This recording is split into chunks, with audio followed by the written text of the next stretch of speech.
بسم اللہ الرحمن الرحیم۔ سورہ النساء کی آیت نمبر 11، اس کا ہم نے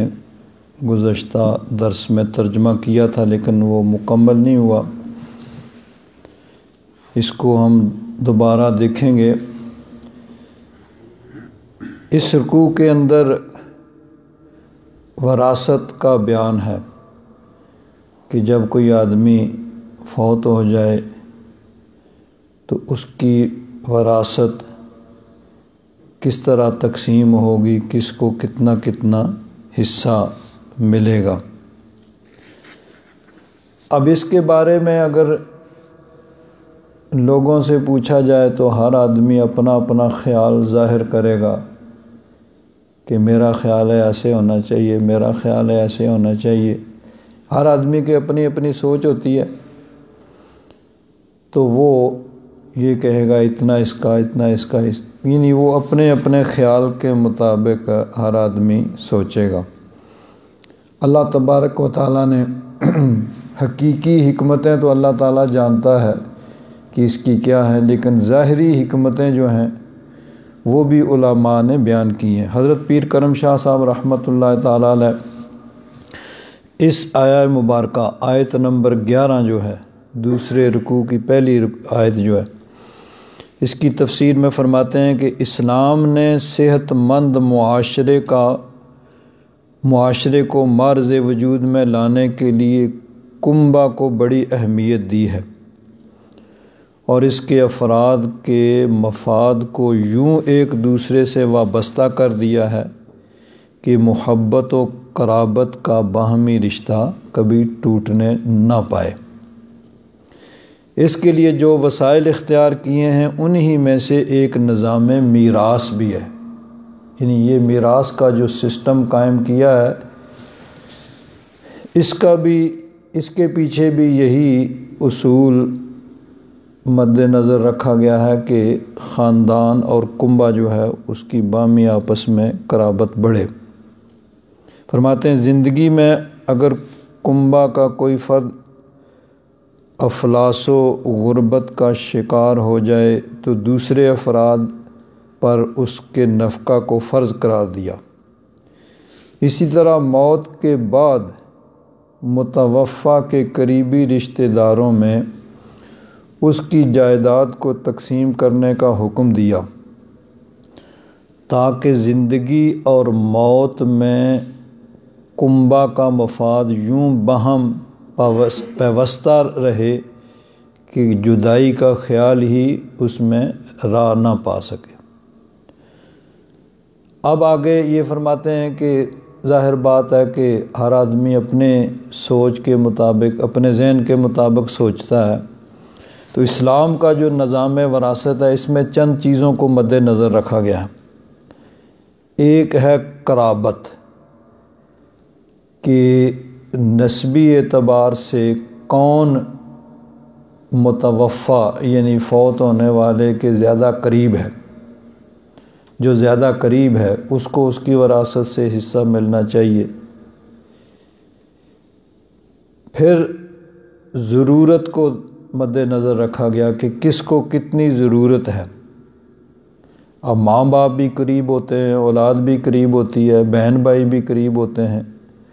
لیکن ماں باپ کی قربت اور اولاد کی قربت زیادہ ہے بنسبت بہن بھائیوں کے۔ ماں باپ زیادہ قریب ہوتے ہیں، اولاد زیادہ قریب ہوتی ہے، اس کے بعد بہن بھائیوں کا درجہ آتا ہے۔ تو اس لیے وراثت میں بھی پہلے ماں باپ اور اولاد کا حصہ آتا ہے۔ اگر کوئی ایسی صورت ہو تو پھر بہن بھائیوں کو ملتا ہے۔ پھر ضرورت کو دیکھا گیا ہے کہ کس کی کتنی ضرورت ہے۔ مثلاً ماں باپ کے حصے میں بعض صورتوں میں فرق ہوتا ہے، یعنی جب اولاد ہوگی تو ماں کا حصہ اور باپ کا حصہ، یعنی اولاد نہ ہو تو پھر ماں کا حصہ اس سے دگنا باپ کا حصہ ہوتا ہے۔ بعض صورتوں میں باپ اسبہ ہوتا ہے کہ باقی جتنا بچتا ہے وہ لے جاتا ہے۔ تو اس طرح یعنی ایک تو قرابت کو دیکھا گیا ہے اور پھر ضرورت کس کی کتنی ضرورت ہے، اور ایک چیز یہ بھی مد نظر رکھی گئی ہے کہ تقسیم دولت، کہ دولت سمٹ کر چند ہاتھوں کے اندر نہ آ جائے، اس کو تقسیم کیا جائے مختلف لوگوں کے اندر۔ یہ بھی بڑا اہم اصول ہے اسلام کے اندر، کہ جہاں پہ اسلام نے اور چیزوں میں بھی اس کو مد نظر رکھا ہے کہ تقسیم ہو وہ چند ہاتھوں کے اندر آ کے سمٹ نہ جائے۔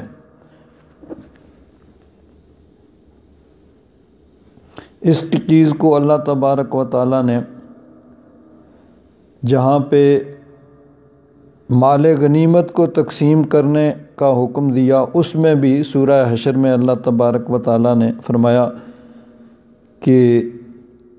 ما افاء اللہ علی رسولہ من اہل القریٰ فللہ وللرسول ولذی القربى والیتامى والمساکین وابن السبیل،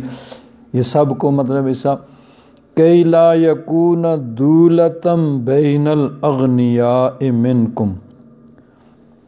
تاکہ دولت سمٹ کر چند غنی لوگوں کے ہاتھوں میں نہ آ جائے، یعنی ان کے پاس باقی کسی کے پاس کچھ نہ ہو۔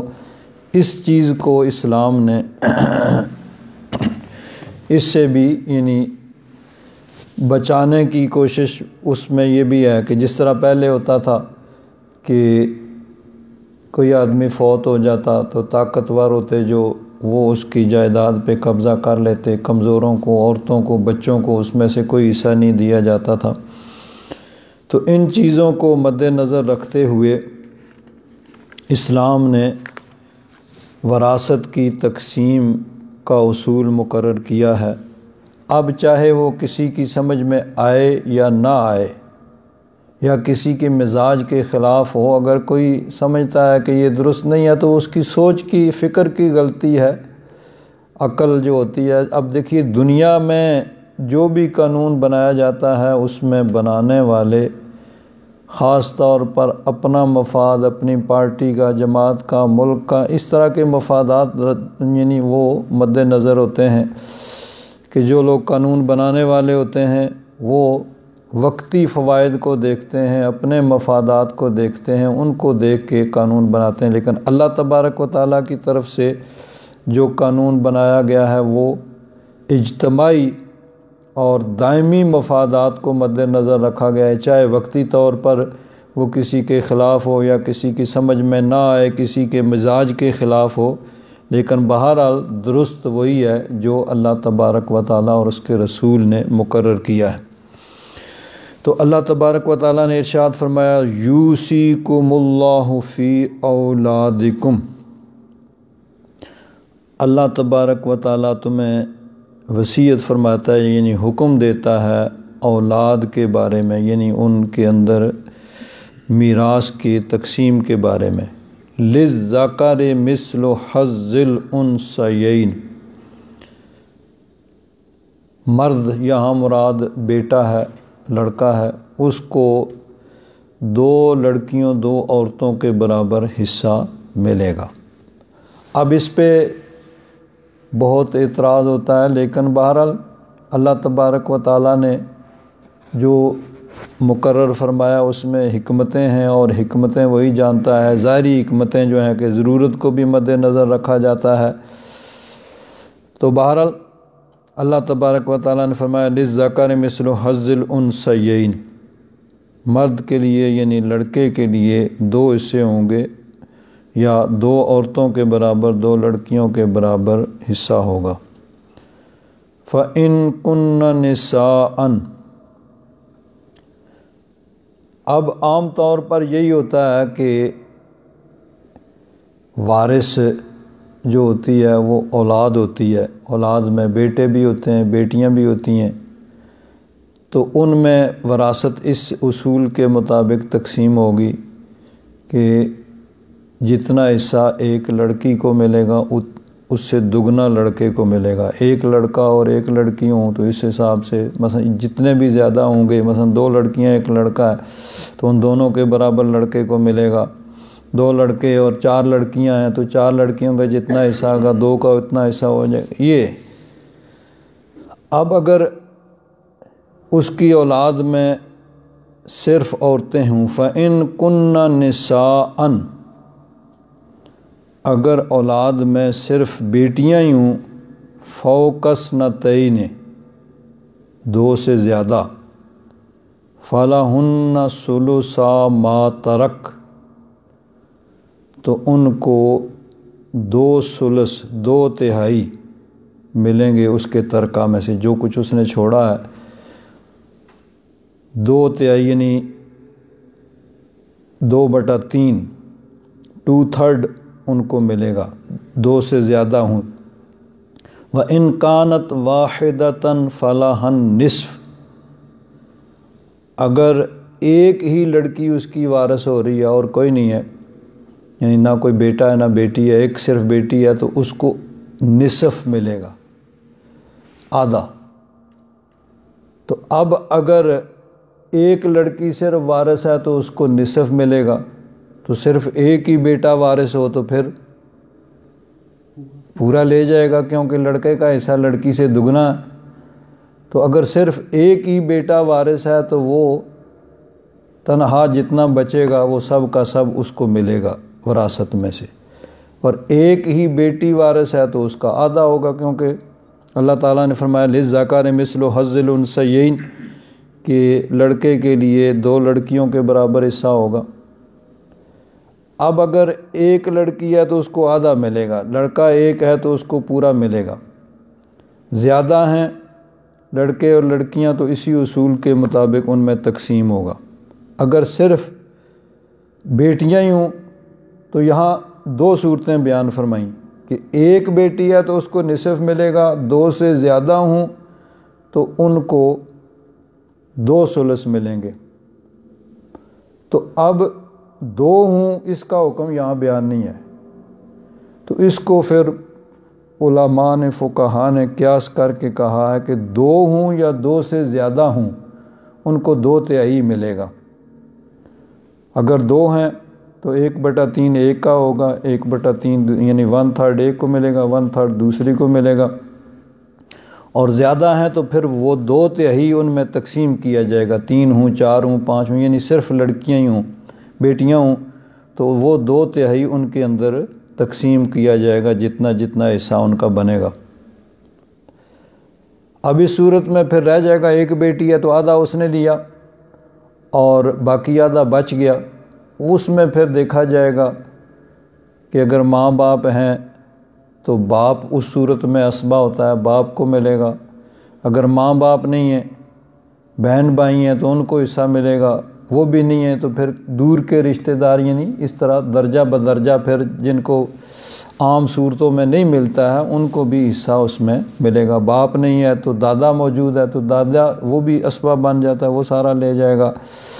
اگر بیٹا نہیں ہے، بیٹے کی اولاد ہے تو اس صورت میں پھر وہ بیٹے کی اولاد جو ہے وہ بھی وارث ہوگی۔ تو ایک بیٹی ہو صرف وارث تو اس کو آدھا ملے گا، 2 یا 2 سے زیادہ ہوں تو ان کو 2/3 ملے گا، اور ایک بیٹا ہو تو وہ پورا لے جائے گا، اور یعنی اگر 2 بیٹے صرف وارث بنے ہیں تو وہ دونوں میں پھر آدھا آدھا تقسیم کیا جائے گا، 3 4 ہوں تو اسی حساب سے ان میں تقسیم کیا جائے گا، بیٹے اور بیٹیاں ہوں تو پھر للذکر مثل حظ الانثیین اس حساب سے تقسیم کیا جائے گا۔ وَلِأَبَوَيْهِ لِكُلِّ وَاحِدٍ مِّنْهُمَا السُّدُسُ مِمَّا تَرَكَ إِن كَانَ لَهُ وَلَدٌ، اور اس کے والدین کے لیے ہر ایک کو اس میں سے سدس ملے گا، چھٹا حصہ ملے گا، مما ترک جو اس نے چھوڑا اس کے ترکہ میں سے چھٹا حصہ ملے گا ماں کو بھی، اور چھٹا حصہ باپ کو ملے گا۔ ان کان لہو ولد، اگر اس کی اولاد ہے، تو اگر جو آدمی فوت ہوا ہے اس کی اولاد بھی موجود ہے، اگر اولاد نہیں ہے، مثلا اس کی اولاد بیٹا یا بیٹی فوت ہو چکے ہیں، آگے ان کی اولاد ہے تو پھر وہ اولاد کی جگہ پہ آ جائیں گے۔ تو بہرحال اولاد ہو یا اولاد کی اولاد آگے موجود ہو تو اس صورت میں ماں کا حصہ بھی چھٹا ہے اور باپ کا حصہ بھی چھٹا ہے۔ فَإِن لَّمْ يَكُن لَّهُ وَلَدٌ، اگر اس کی اولاد نہ ہو، نہ آگے اولاد کی اولاد، یعنی یہ بھی ہو سکتا ہے کہ بیٹا یا بیٹی فوت ہو گئے ہوں، ان کے آگے کوئی بیٹی بیٹا ہو، ان کی اولاد موجود ہو، تو اس کی اگر اولاد نہیں ہے، نہ اولاد کی اولاد آگے نہیں ہے، وَوَرِثَهُ أَبَوَاهُ، اور اس کے وارث صرف اس کے ماں باپ ہی ہوئے ہیں، فَلِأُمِّهِ الثُّلُثُ، تو ماں کو چھٹا ملے گا، نہ ثلث تیسرا حصہ ملے گا۔ تو اب ماں کا تیسرا حصہ ہوگا تو باقی دو حصے جو بچیں گے وہ باپ کے ہوں گے، وہ اسبا بن جائے گا، یعنی باقی جو سارا لے جاتے ہیں۔ تو پہلی صورت یہ ہوئی ماں باپ کی کہ اولاد کی موجودگی میں ماں کا چھٹا حصہ ہے، وراثت میں سے باپ کا چھٹا حصہ ہے، اور اگر اولاد یا اولاد کی اولاد بھی نہیں ہے تو پھر ماں کا تیسرا حصہ ہے، باپ کا یہاں ذکر نہیں ہے، مطلب یہ ہے کہ وہ باقی سارا لے جائے گا اسبا ہونے کے اعتبار سے، دو حصے جو بچیں گے 1/3 ماں کو ملے گا اور 2/3 جو بچے گا وہ باپ لے جائے گا۔ یہ دو صورتیں ہوں گی ماں باپ کے وارث ہونے کی۔ اب ایک تیسری صورت بیان ہو رہی ہے ماں باپ کی وارث ہونے کی۔ فَإِن كَانَ لَهُ إِخْوَةٌ، اگر اس کے بہن بھائی ہوں، جو آدمی فوت ہوا ہے بہن بھائی بھی ہوں، فَلِأُمِّهِ السُّدُسُ، یعنی یہ دوسری صورت سے آگے تیسری صورت نکل رہی ہے کہ اس کی اولاد تو نہیں ہے اور بہن بھائی اس کے، کوئی بہن ہے بھائی ہے یا بہن بھائی دو یعنی اس سے زیادہ ہوں، تو ماں کو چھٹا حصہ ملے گا۔ اب یہ فرمایا کہ اگر اس کی فَإِن كَانَ لَهُ إِخْوَةٌ، اگر اس کے بہن بھائی ہوں، فَلِأُمِّهِ السُّدُسُ، تو ماں کو چھٹا حصہ ملے گا۔ اب اس صورت میں 1/6 ماں کو ملا۔ اب اس میں یہ بھی ہو سکتا ہے کہ باپ نہ ہو، اور یہ بھی ہو سکتا ہے کہ ماں باپ دونوں موجود ہوں، تو ماں کو چھٹا حصہ ملا، تو باقی یہ میں نے پچھلے درس میں بیان کیا تھا، میرا خیال نوید یاد رکھتا ہے، باقیوں کو پتہ نہیں یاد ہوگا کہ نہیں، کہ اس صورت میں بہن بھائی موجود ہیں، اگر بہن بھائی نہ ہوتے، اولاد نہیں تھی، بہن بھائی بھی نہیں ہیں، تو پھر ماں کا 1/3 تھا اور 2/3 باپ کا۔ اب جب بہن بھائی موجود ہیں تو ماں کا ہو گیا چھٹا حصہ، یعنی وہ آدھا رہ گیا نا، 1/3 سے 1/6 ہو گیا، تو باقی 5 وہ کیا بنے گا پھر؟ باپ اسبا ہونے کے اعتبار سے لے جائے گا، بہن بھائیوں کو پھر بھی کچھ نہیں ملے گا، لیکن انہوں نے ماں کا حصہ نصف کر دیا، ان کی وجہ سے ماں کا حصہ 1/3 سے 1/6 ہو گیا، لیکن ملے گا ان کو کچھ نہیں، کیونکہ باپ جو ہے ان کے سامنے حجاب بن جائے گا، پردہ بن جائے گا، رکاوٹ بن جائے گا، کیونکہ اس صورت میں وہ اسبا ہے اور اسبا سارا لے جاتا ہے، پھر اس سے پیچھے جو وارث ہوتے ہیں ان کو کچھ نہیں ملتا ہے، وہ سب کے سامنے رکاوٹ بن جاتا ہے۔ جس طرح اولاد جو ہوتی ہے وہ بہن بھائیوں کے سامنے رکاوٹ بن جاتی ہے، بھائی ان کا کچھ حصہ نہیں ہے، بیٹا ہے وہ سارا لے جائے گا۔ تو اس صورت میں یہ تیسری صورت جو ماں باپ کے وارث ہونے کی ہے کہ اس کی اولاد نہیں ہے، بہن بھائی ہیں، تو ماں کا چھٹا حصہ ہے۔ اب اس میں دو صورت، صرف یہ کہا کہ ماں کو تیسرا چھٹا حصہ ملے گا، باپ کا ذکر ہی نہیں ہے، یعنی اگر باپ موجود ہے تو وہ سارا باقی 5/6 جو ہے وہ لے جائے گا، بہن بھائیوں کو کچھ نہیں ملے گا، اور اگر باپ نہیں ہے تو ماں کا 1/6 ہوگا اور باقی پھر بہن بھائیوں میں تقسیم ہوگا اس صورت میں۔ تو یہ 3 صورتیں ہو گئیں یعنی ماں باپ کے وارث ہونے کی۔ اگر تو اولاد ہے تو ماں اور باپ دونوں کا 1/6 اور 1/6 ملے گا، اور اگر اولاد نہیں ہے، صرف ماں باپ وارث ہوئے ہیں تو فرمایا فَلِأُمِّهِ الثُّلُث، ماں کا تیسرا حصہ ہے 1/3 اور باقی 2/3 اس کا ذکر نہیں ہے، لیکن مقصد یہی ہے کہ وہ سارا باپ اسبہ ہونے کے اعتبار سے لے جائے گا۔ تیسری صورت یہ ہے کہ اس کی اولاد نہیں ہے لیکن بہن بھائی ہیں مرنے والے کے، تو اب ماں کا چھٹا حصہ ہو گیا، باپ کا ذکر نہیں ہے۔ اگر باپ ہے تو 5/6 وہ لے جائے گا، بہن بھائیوں کو کچھ نہیں ملے گا، وہ ان کے سامنے حجاب بن جائے گا۔ اور اگر باپ نہیں ہے تو ماں کا 1/6 حصہ، تو پھر باقی جو ہے وہ بہن بھائیوں میں تقسیم ہوگا، جتنے بھی ہوں گے، ایک ہوگا تو زیادہ ہوں گے، اس حساب سے ان میں پھر وہ تقسیم ہوگا۔ من بعد وصیت، بعد وصیت کے، یوسی بہا او دین، جو وہ وصیت کرتا ہے اور قرضہ۔ یہ پہلے بیان ہو چکا کہ وراثت کے تقسیم ہونے سے پہلے یہ چیزیں ملحوظ خاطر رکھی جائیں گی۔ ایک تو اس کے کفن دفن کا جو کچھ اخراجات ہوں گے۔ اب کفن دفن میں یہ ختم وغیرہ نہیں آئے گا، ختم جو ہے وہ میت کے ترکہ میں سے، اس کی چھوڑی ہوئی رقم میں سے ختم نہیں کروایا جا سکتا، کہ ایک مستحب یا نفلی چیز ہے۔ اب وہ وارثوں کا مال ہے، اس کا مال ہے ہی نہیں، وہ تو چلا گیا، اس کے بعد وارثوں کا مال ہو گیا۔ اگر تو اس کے سارے وارث عاقل بالغ ہیں اور وہ اجازت دیں کہ ٹھیک ہے بھئی خرچ کرو، ابا جی نے اسی لیے کمایا تھا، ان کے یعنی ایصال ثواب کے لیے۔ آج کل ویسے ایصال ثواب کم ہوتا ہے، نام وری زیادہ ہوتی ہے، کہ شہرت ہو جی کہ فلاں صاحب اتنا ان کے پیچھے اتنے یہ کیا گیا، اتنی دیگے دیں گے، یہ نام وری، نیت کا بڑا فرق پڑتا ہے نا، تو نام وری ہونی چاہیے۔ تو بہرحال نام وری کریں گے تو پھر ثواب جو ہے وہ نہیں ہوگا، یہ کم۔ بہرحال اگر تو سارے اس کے وارث عاقل بالغ ہیں اور وہ کہتے ہیں کہ ٹھیک ہے بھئی ان کے مال میں سے ان کے ایصال ثواب کے لیے کیا جائے، نیک نیتی سے کریں گے تو ثواب بھی ملے گا، تو جائز ہے۔ اگر اس کے وارثوں میں کوئی نابالغ بھی ہے تو اب اس کے مال سے کوئی یہ ایصال ثواب وغیرہ کی محفل نہیں ہو سکتی، کیونکہ نابالغ جو ہوتا ہے اس کی اجازت بھی معتبر نہیں ہوتی، تو اس کے حصے میں سے اس میں خرچ بھی نہیں کیا جا سکتا۔ تو اب اگر کوئی اپنی طرف سے کرے گا، اپنے مال سے، یا اس کی وراثت تقسیم کرنے کے بعد اپنے حصے سے کرے تو وہ جائز ہے۔ اس کے مال سے کوئی یعنی نفلی صدقہ، یہ نفلی صدقہ میں ہی آتا ہے، یہ نہیں کیا جا سکتا۔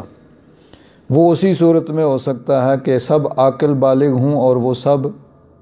رضامند ہوں، اجازت دیں تو اس کے مال سے ہو سکتا ہے۔ تو بہرحال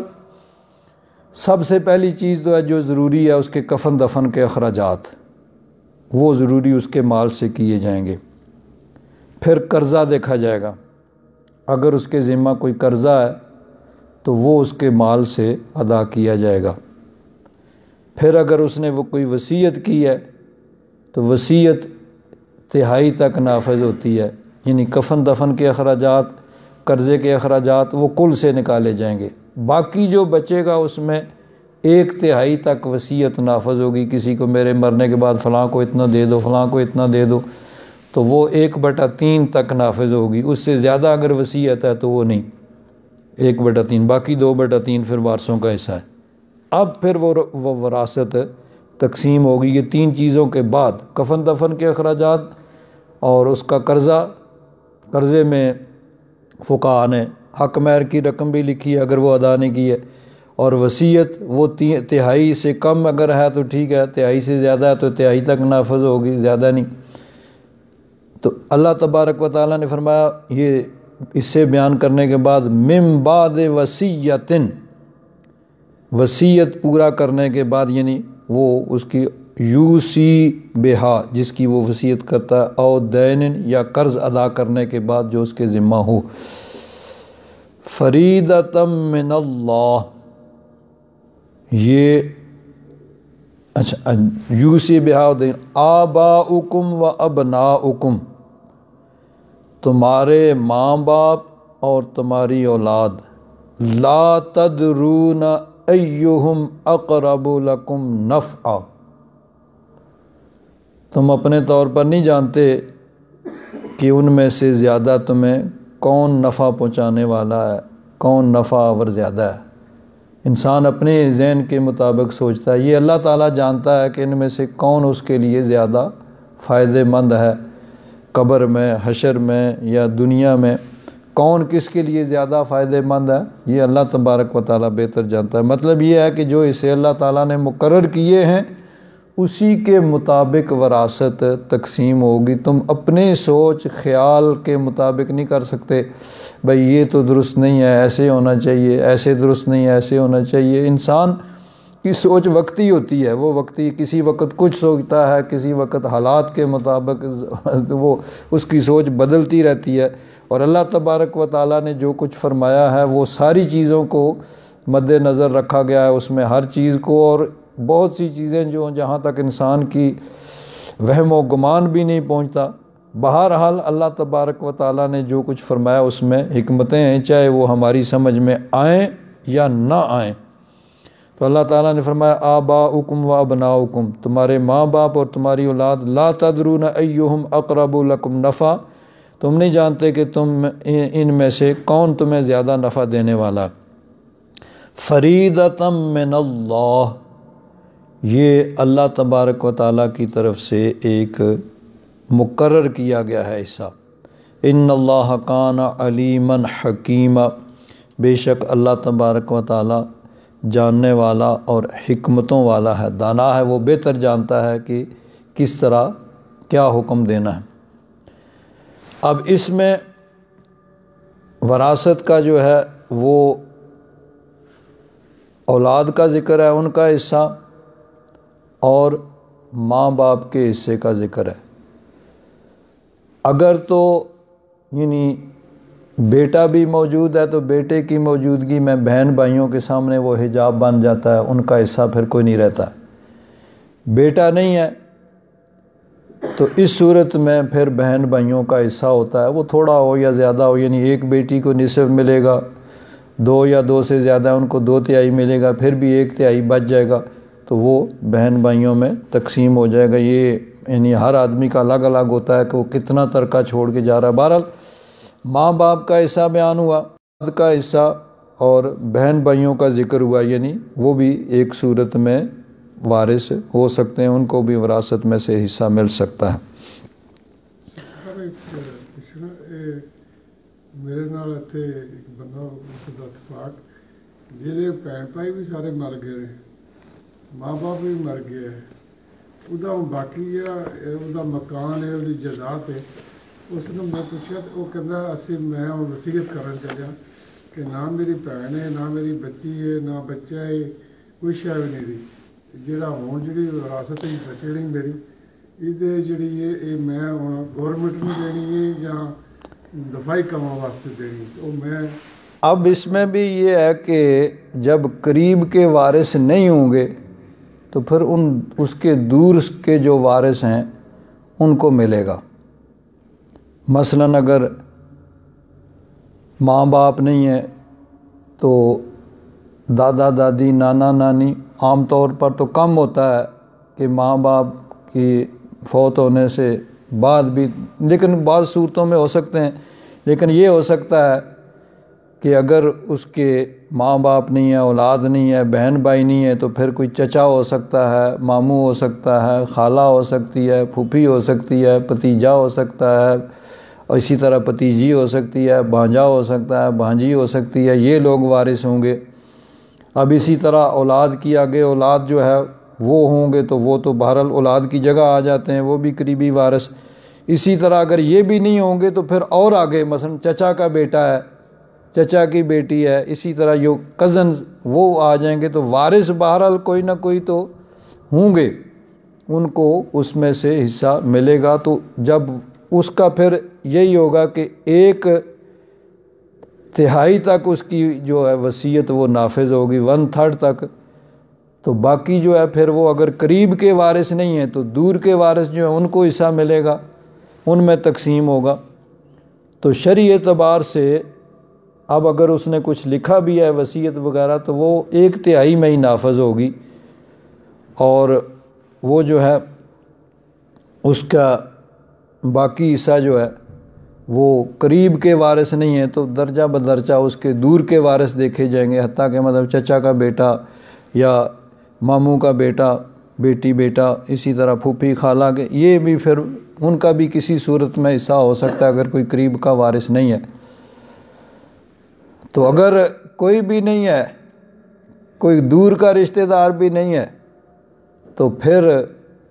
اس میں پھر آگے بعض صورتوں میں کہتے ہیں کہ بیت المال میں گورنمنٹ کو ملے گا، یا اس نے جو وصیت کی ہے وہاں دے دیا جائے گا۔ تو یہ تو بہت ہی کم صورت ہے نا کہ قریب کے رشتہ دار نہ ہوں تو دور کے تو موجود ہوں گے، اور وراثت لینے کے لیے تو پھر سب آ جائیں گے، پھر تو وہ وراثت لے لیں گے نا۔ تو اگر قریب کا رشتہ دار نہیں ہے تو اس کے بعد پھر درجہ بدرجہ دور کے رشتہ دار بھی وارث ہوں گے۔ تو اس صورت میں پہلی آیت کے اندر ماں باپ کا حصہ ہے، اولاد کے لیے جائیداد کا حصہ ہے، اور بعض صورتوں میں بہن بھائی بھی جو ہیں وہ ان کا بھی حصہ ہوتا ہے، ان کو بھی ملے گا کہ اگر اولاد نہیں ہے تو جو یعنی کچھ صورتوں میں باپ بھی نہیں ہے تو پھر بہن بھائی، یا اگر ایک بیٹی ہے تو اب یہ بھی ایک چیز ہے کہ بیٹی ہے تو بیٹی کی موجودگی میں، کیونکہ اللہ تعالیٰ نے فرمایا کہ اگر ولد یعنی اولاد ہو تو ماں باپ کا چھٹا حصہ ہے، تو ماں کا چھٹا حصہ ہوگا، باپ کا چھٹا حصہ ہوگا، باقی جو بچے گا اس میں سے آدھا بیٹی کو ملے گا اور آدھا جو ہے بہن بھائیوں کو ملے گا۔ اب اس بیٹی نے بہن بھائیوں کا حصہ بچا لیا، اگر بیٹی نہ ہوتی تو پھر 1/3 ماں کو ملنا تھا اور 2/3 باپ نے لے جانا تھا، باپ اسبہ ہو جاتا اس صورت میں۔ اب بہن بھائیوں کے سامنے وہ رکاوٹ بن جاتا، جس طرح وہاں تھا نا کہ بہن بھائیوں نے ماں کا حصہ تو آدھا کر دیا لیکن بہن بھائیوں کو ملا کچھ نہیں، باقی 5/6 باپ لے گیا کیونکہ وہ اسبہ تھا۔ تو اب اس صورت میں اگر بیٹی موجود ہے تو بیٹی نے ان بہن بھائیوں کا حصہ بچا لیا، کیونکہ اللہ تعالیٰ نے فرمایا کہ اگر اولاد ہے تو ماں باپ کا چھٹا حصہ، ماں کا چھٹا حصہ، باپ کا چھٹا حصہ، تو باقی جو 4 حصے بچے ہیں ان میں سے آدھا بیٹی کا ہے اور آدھا پھر آگے بہن بھائیوں میں تقسیم ہوگا، یعنی اس نے ان کا حصہ بچا لیا۔ جس طرح بعض صورتوں میں ہوتا ہے نا کہ کوئی رکاوٹ بن جاتا ہے کسی کے سامنے، تو اسی طرح اس نے ان کا حصہ بچا لیا، رکاوٹ نہیں بنے بلکہ ان کا حصہ بچا لیا کہ اب اس صورت میں بہن بھائیوں کو حصہ ملے گا۔ آگے آتا ہے خاوند اور بیوی، ان کا حصہ بھی شریعت نے مقرر کیا ہے کہ اگر مرد فوت ہوتا ہے تو اس کی بیوی کو اس کے وراثت میں سے حصہ ملے گا، بیوی فوت ہوتی ہے تو اس کے خاوند کو اس کی وراثت میں سے حصہ ملے گا۔ اس کی بھی 2 صورتیں ہیں۔ اللہ تبارک و تعالیٰ نے فرمایا وَلَكُمْ نِصْفُ مَا تَرَكَ أَزْوَاجُكُمْ، مرد یہاں مخاطب ہیں کہ تمہیں آدھا ملے گا، نصف ملے گا جو چھوڑا تمہاری بیویوں نے، إِن لَمْ يَكُن لَّهُنَّ وَلَدٌ، اگر ان کی اولاد نہ ہو۔ تو اگر عورت فوت ہوئی ہے اور اس کی اولاد، یا اگر اولاد فوت ہو گئی ہے تو اس کی آگے اولاد، وہ بھی اولاد کی جگہ آ جائے گی، تو نہیں ہے تو خاوند کا حصہ نصف ہے اس کی وراثت میں سے، باقی جو نصف بچے گا پھر وہ دیکھا جائے گا قریب کے وارثوں میں، اگر قریب کے نہیں ہیں پھر دور کے وارثوں میں تقسیم کیا جائے گا۔ فَإِن كَانَ لَهُنَّ وَلَدٌ، اگر ان کی اولاد ہے، یعنی عورت فوت ہوئی ہے اس کی اولاد ہے یا اولاد در اولاد آگے موجود ہے، فَلَكُمُ الرُّبُعُ، تو تمہیں چوتھائی ملے گا، یعنی 2 صورتیں ہو گئیں، اگر اولاد اور اولاد کی اولاد نہیں ہے تو خاوند کا حصہ نصف ہے، اور اگر اولاد ہے یا اولاد کی اولاد ہے تو اب خاوند کا حصہ نصف اس سے ہو گیا، یعنی نصف کا نصف چوتھائی ہو گیا، چوتھا حصہ۔ مما ترکنا، جو کچھ ان عورتوں نے چھوڑا، من بعد وصیت، بعد وصیت کے، یوصین بہا، جس کی وہ وصیت کریں او دین۔ جس طرح پیچھے بیان ہوا کہ یہ چیزیں پہلے ہوں گی، کفن دفن کے اخراجات اور قرض اور وصیت، یہ تین چیزیں پہلے، اس کے بعد پھر جو بچتا ہے ترکہ وہ وراثت ہوتا ہے اور وہ وارثوں میں تقسیم ہوتا ہے۔ یہ تو ہے عورت فوت ہو تو خاوند کا حصہ، دو صورتیں کہ اولاد کی موجودگی میں اس کو چوتھائی ملے گا، اور اولاد در اولاد نہ ہو تو پھر اس کا نصف حصہ ہوگا باقی وارثوں میں۔ اب اگر خاوند فوت ہوتا ہے تو فرمایا وَلَهُنَّ الرُّبُعُ، عورتوں کو چوتھائی ملے گا، مما ترکتم، اس میں سے جو تم نے چھوڑا، إِن لَّمْ يَكُن لَّكُمْ وَلَدٌ، اگر تمہاری اولاد یا اولاد در اولاد نہیں ہے۔ اب اس میں ایک ہوگی تو اس کو چوتھائی ملے گا، اور اگر ایک سے زیادہ بیویاں ہیں تو پھر وہ اسی چوتھائی وہ ان میں تقسیم کیا جائے گا، یعنی الگ الگ ان کو چوتھائی اور چوتھائی نہیں ملے گا، بلکہ ایک ہی اندر اس میں وہ شریک ہوں گی، وہی ان میں تقسیم ہوگا۔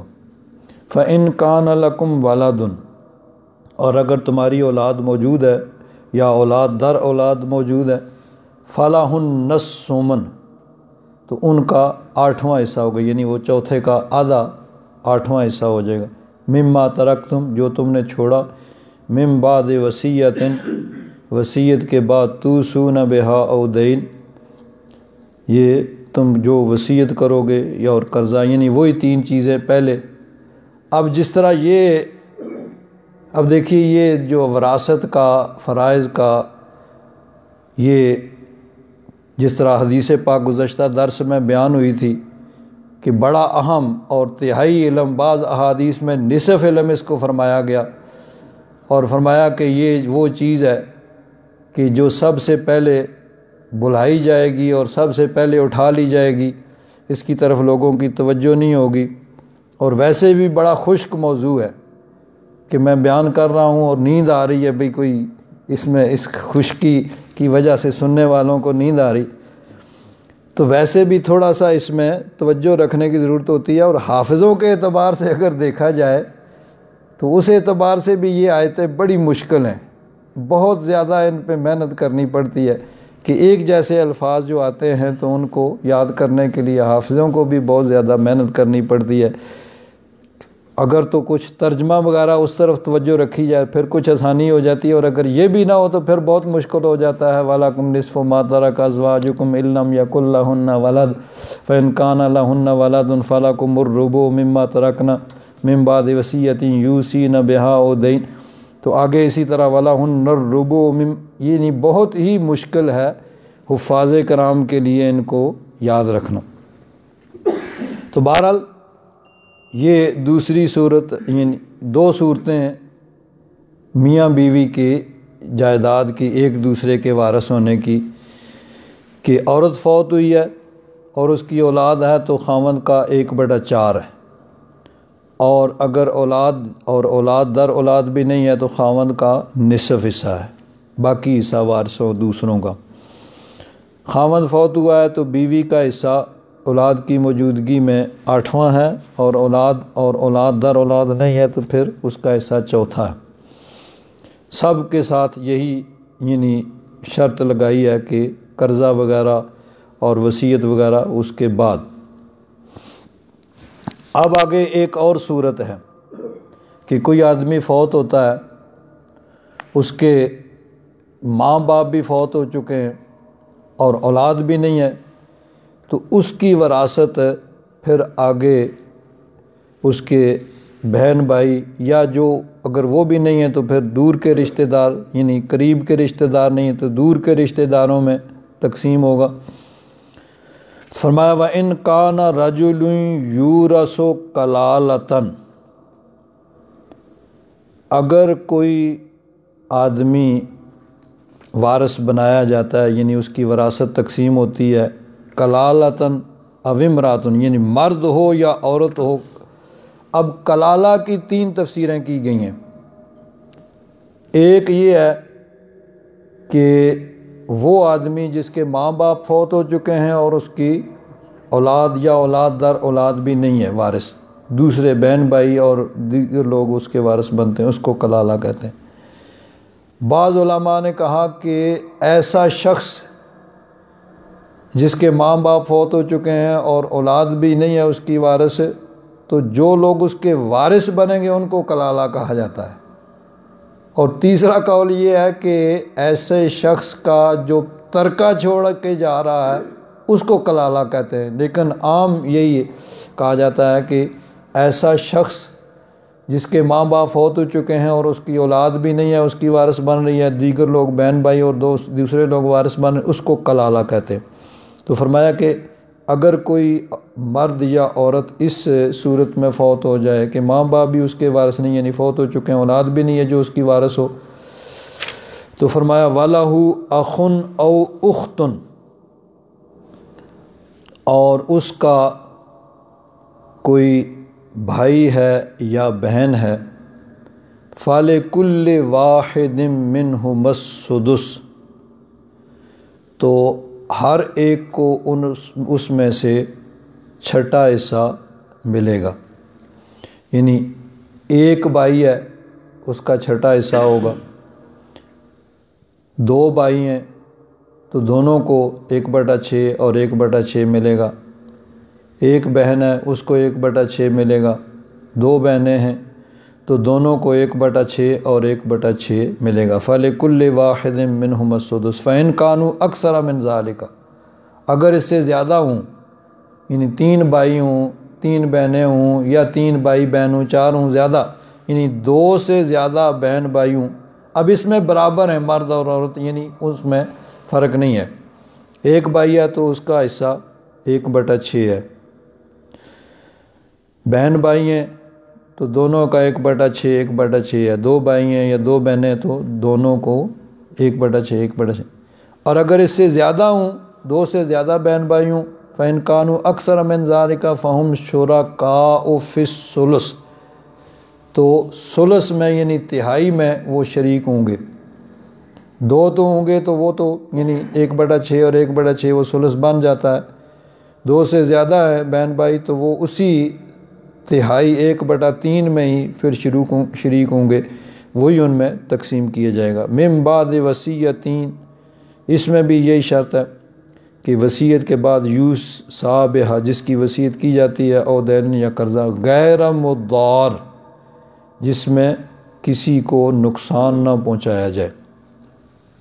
اب اس میں یہ بھی ہوتا ہے کہ وصیت میں کسی کو یعنی بعض اوقات مرتے ہوئے کوئی آدمی، عرب کے اندر کہتے ہیں کہ یہ چیز ہوتی تھی کہ مرتے وقت وہ کہتے جی فلاں کو اتنا دے دو، فلاں کو اتنا دے دو، تو اب جتنا ادھر جائے گا وہ وارثوں کا نقصان ہوگا، وہ تو جا رہا ہے تو وارثوں کا نقصان ہوگا، تو اس کو عرب کے اندر بہت بڑا یعنی سمجھا جاتا تھا اس کو کہ بہت یہ آدمی سخی ہے جی، کہ مرتے وقت وہ فلاں فلاں فلاں فلاں کو اتنا دے گیا اور وارثوں کو محروم کیا یا ان کے حصے میں سے کم ہو گیا۔ تو فرمایا کہ یہ صورت نہیں ہونی چاہیے، وارثوں کو اس وقت وہ نقصان نہ پہنچائے۔ اور اس کی ایک صورت یہ بھی ہو سکتی ہے کہ اب قرض جو اس کے ذمہ ہوگا وہ اس نے اس کے ترکے میں سے دیا جائے گا، چاہے وارثوں کے لیے کچھ بھی نہ بچے۔ تو اگر کوئی آدمی وہ قریب المرگ ہے اور وہ کسی کے لیے کہتا ہے کہ فلاں کا میں نے اتنے لاکھ دینا ہے، اب زندگی میں جب کوئی آدمی اعتراف کرتا ہے کہ میں نے فلاں کا اتنا دینا ہے، تو چاہے اس نے نہ بھی دینا ہو اس پہ لازم ہو جاتا ہے کہ خود وہ اعتراف کر رہا ہے کہ 2 گواہ موجود ہیں، 2 گواہوں کی موجودگی میں اس نے اعتراف کیا کہ فلاں کا میں نے اتنے دینا ہے، وہ کورٹ کے ذریعے اس سے وصول کر سکتا ہے، عدالت کے ذریعے قاضی کے پاس جا کے کس نے ان 2 گواہوں کے سامنے اعتراف کیا کہ میں نے اس کا اتنا دینا ہے، تو وہ اس کو دینا پڑے گا۔ اب جب ایک آدمی فوت ہو رہا ہے تو اس وقت وہ اعتراف کرے گا تو اس میں پھر وہ وہی تہائی تک اس کو سمجھا جائے گا، اس سے زیادہ۔ اسی طرح بعض اوقات یہ ہوتا ہے کہ عورت کو خاوند کے حصے میں سے، یعنی اس کی وراثت میں سے، ترکے میں سے حصہ ملتا ہے، لیکن بشرطے کہ وہ اگر اس کو طلاق ہو چکی ہے اور اس کی عدت گزر چکی ہے، بعد میں آدمی فوت ہوتا ہے تو پھر اس کا حصہ یعنی عورت کا نہیں ہے۔ اگر عدت کے اندر ہے، آدمی فوت ہو گیا تو پھر وراثت میں اس کا حصہ ہوتا ہے۔ تو بعض اوقات یہ بھی کرتے تھے کہ جی دیکھا اب زندگی کی کوئی امید نہیں ہے تو عورت کو طلاق دے دی، یعنی اس کو وراثت سے محروم کرنے کے لیے۔ تو اس کو شرعی اصطلاح میں امرأۃ الفار، بھاگنے والی کی بیوی کہا جاتا ہے۔ تو یعنی اگر اس صورت میں قریب المرگ آدمی نے طلاق دی ہے تو طلاق تو نافذ ہوگی، لیکن اس کی وراثت میں سے اس کو حصہ دیا جائے گا، وہ اس صورت میں وراثت سے محروم نہیں ہوگی کہ وہ وراثت سے اس کو محروم کرنے کے لیے اس نے مرتے وقت اس کو طلاق دی ہے۔ تو بہرحال یہ تمام صورتیں یعنی کسی کو نقصان نہ پہنچایا جائے، وصیۃ من اللہ، یہ اللہ تبارک و تعالیٰ کی طرف سے وصیت اور حکم ہے۔ واللہ علیم حکیم، اللہ تبارک و تعالیٰ علم و حکمت والا ہے۔ یہاں ایک دو چیزیں جو ہیں وہ اہم ہیں۔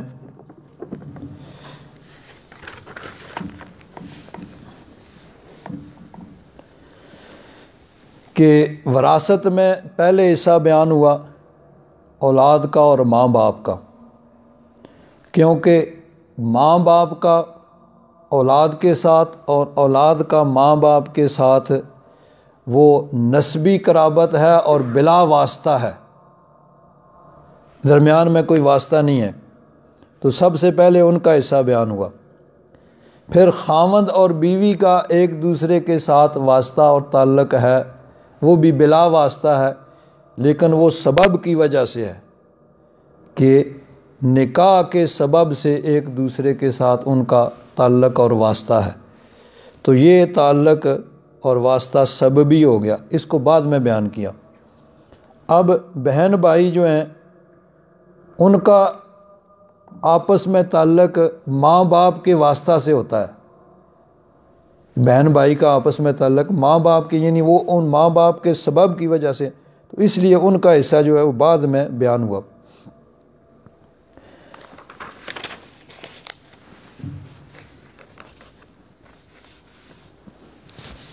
اب اس میں ایک دو اور چیزیں اور ہیں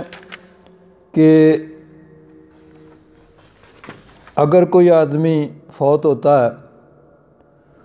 اور اس کا کوئی قریبی، اب دین کا اختلاف اس میں بیان کیا گیا ہے کہ مسلمان ہے تو مسلمان کا وارث، اگر اس کا کوئی قریبی چاہے رشتہ دار باپ ہو بیٹا ہو، اگر وہ کافر ہے تو وہ وارث اس کا نہیں ہوگا۔ اسی طرح کوئی آدمی فوت ہوتا ہے اور وہ کافر ہے، اس کا باپ یا اس کا بیٹا مسلمان ہے، تو اختلاف دین کی وجہ سے ایک دوسرے کے وارث نہیں ہوتے ہیں، وہ اختلاف دین کی وجہ سے وہ ایک دوسرے کے وارث نہیں ہوں گے۔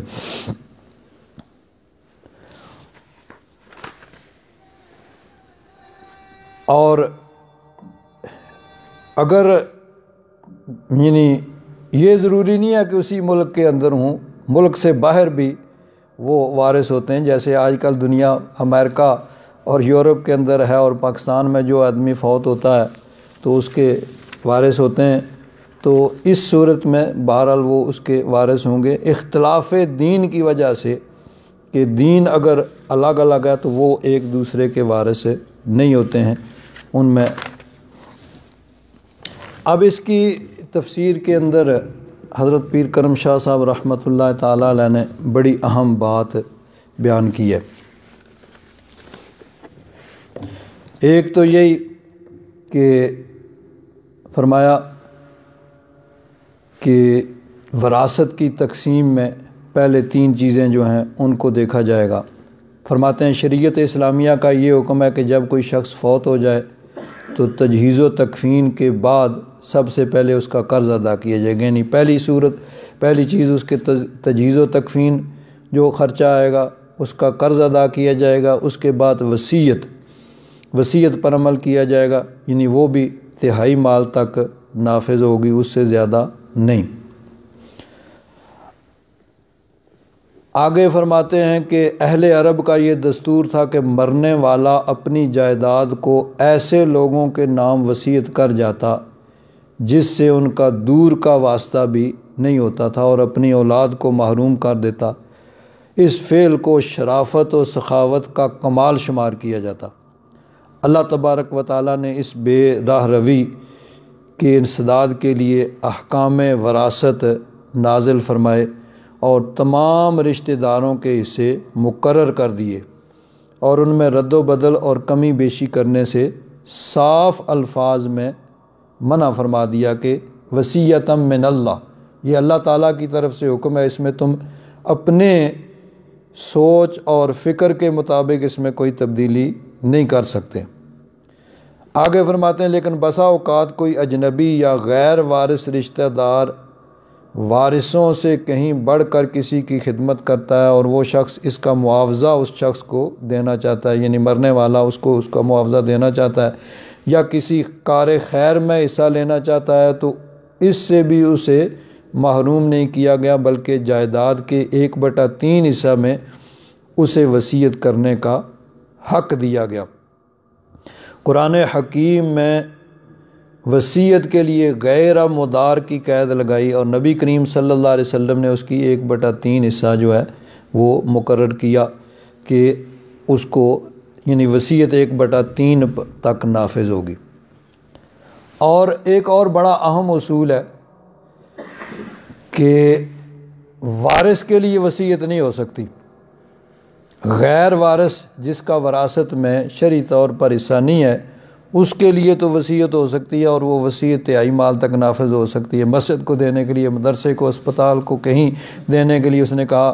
کسی دوست کو، کسی یتیم کو، بیوہ کو دینے کے لیے کہا، تو وہ وصیت اس کی تہائی مال تک نافذ ہوگی، لیکن وارث کے لیے وصیت نہیں ہے۔ اس کے لیے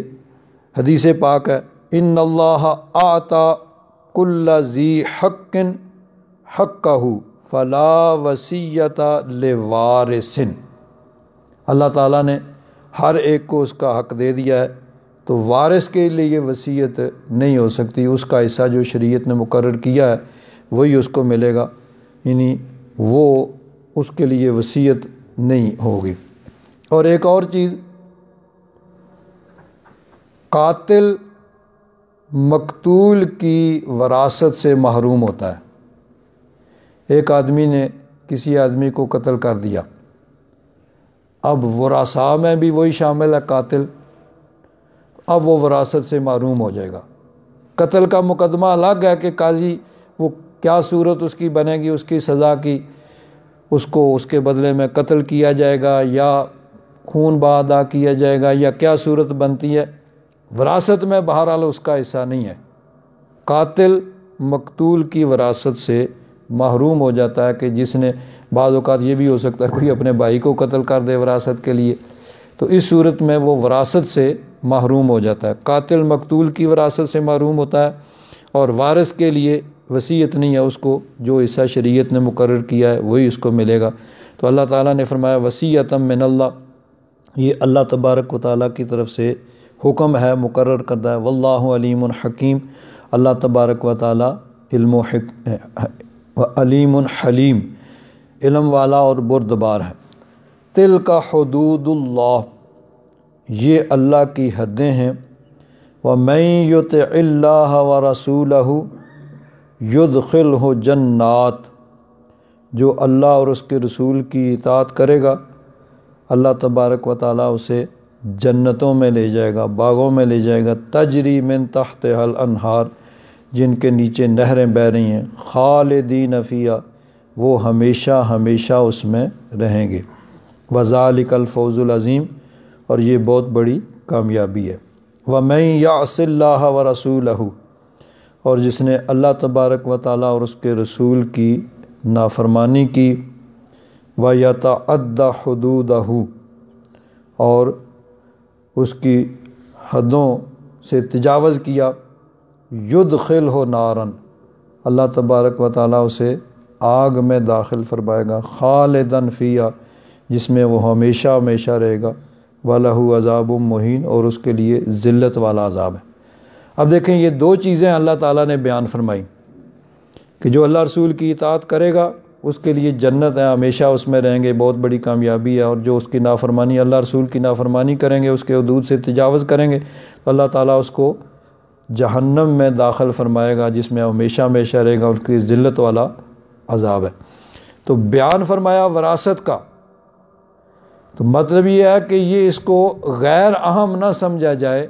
بہت ہی اہم ہے، جس طرح حدیث پاک میں ہے کہ یہ تہائی علم یا نصف علم ہے، اور یہ وہ چیز ہے کہ جس کو بلا دیا جائے گا اور سب سے پہلے یعنی اس کو اٹھایا جائے گا۔ تو اب یہ چیز جو ہے بڑی اہم اور بڑی ضروری ہے کہ اللہ تبارک و تعالیٰ نے جس کو وراثت میں جو حصہ دیا ہے اس کو اس کا حصہ دیا جائے۔ اب اگر ہم عملاً دیکھتے ہیں تو ہمارے معاشرے کے اندر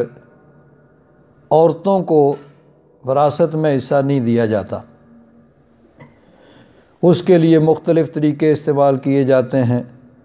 زیادہ سے زیادہ یہ ہوتا ہے کہ ان کو کہا جاتا ہے بھئی ٹھیک ہے تم وہاں جا کے کورٹ میں بیان دے دو، بھئی ہم نے اپنا حصہ چھوڑ دیا ہے، ہم نے ان کو بھائیوں کو دے دیا ہے۔ بعض صورتوں میں ایسے ہی ہوتا ہے کہ باپ اپنی زندگی میں ہی اپنے بیٹوں کے اندر تقسیم کر کے چلا جاتا ہے، اپنی بیٹیوں کو محروم کر کے چلا جاتا ہے۔ تو اگر وہ نہیں کرتا ہے تو بعد میں بھائی جو ہیں بہنوں کو اپنی اس کے باپ کی وراثت سے محروم کرتے ہیں، اور اس کے لیے مختلف طریقے استعمال کرتے ہیں، اور اگر کوئی وراثت لینے کا نام لے بہن تو پھر اس کا جو حال ہوتا ہے وہ سب جانتے ہیں۔ تو یہ اللہ تبارک و تعالیٰ نے اس پر اتنی سختی اسی لیے فرمائی ہے کہ اس سے بچا جائے، یہ کوئی معمولی چیز نہیں ہے۔ فرمایا جو اللہ تعالیٰ اور اس کے رسول کی اطاعت اور فرما برداری کریں گے، یعنی وراثت کے احکام بیان کرنے کے بعد اس کو بیان فرمانے خاص کہ اللہ رسول کے حکم کے مطابق وراثت کو تقسیم کریں گے، جس کا جتنا حصہ اس کو دیں گے، تو اللہ تعالیٰ نے فرمایا یدخلہ، کہ اللہ تبارک و تعالیٰ انہیں جنت میں داخل فرمائے گا، جنات تجری من تحت الانہار خالدین فیہا، ایسی جنتیں جن کے نیچے نہریں بہہ رہی ہیں، ہمیشہ ہمیشہ اس میں رہیں گے، اور فرمایا یہ ذالک الفوز العظیم، یہ بہت بڑی کامیابی ہے۔ اور فرمایا جو اس کی اللہ رسول کی نافرمانی کریں اور اس کی حدود سے تجاوز کریں، یعنی وراثت کے جو احکام اللہ تعالیٰ نے بیان فرمائے، مختلف ہیلوں بہانوں سے، مختلف کنڈوں سے اس سے کچھ کو محروم کرنے کی کوشش کریں گے، فرمایا یدخلہ نارا خالدا فیہا، اللہ تعالیٰ اس کو جہنم میں لے جائے گا اور اس میں ہمیشہ ہمیشہ رہے گا، اس کے لیے ذلت والا وہ عذاب ہے۔ اللہ تبارک و تعالیٰ محفوظ فرمائے۔ الحمدللہ رب العالمین، والصلاۃ والسلام علی حبیبہ سیدنا و مولانا محمد وعلی آلہ واصحابہ اجمعین۔ اللہم ربنا تقبل منا انک انت السمیع العلیم وتب علینا یا مولانا انک انت التواب الرحیم۔ صلی اللہ تعالیٰ علی حبیبہ سیدنا و مولانا محمد وعلی آلہ واصحابہ اجمعین برحمتک یا ارحم الراحمین۔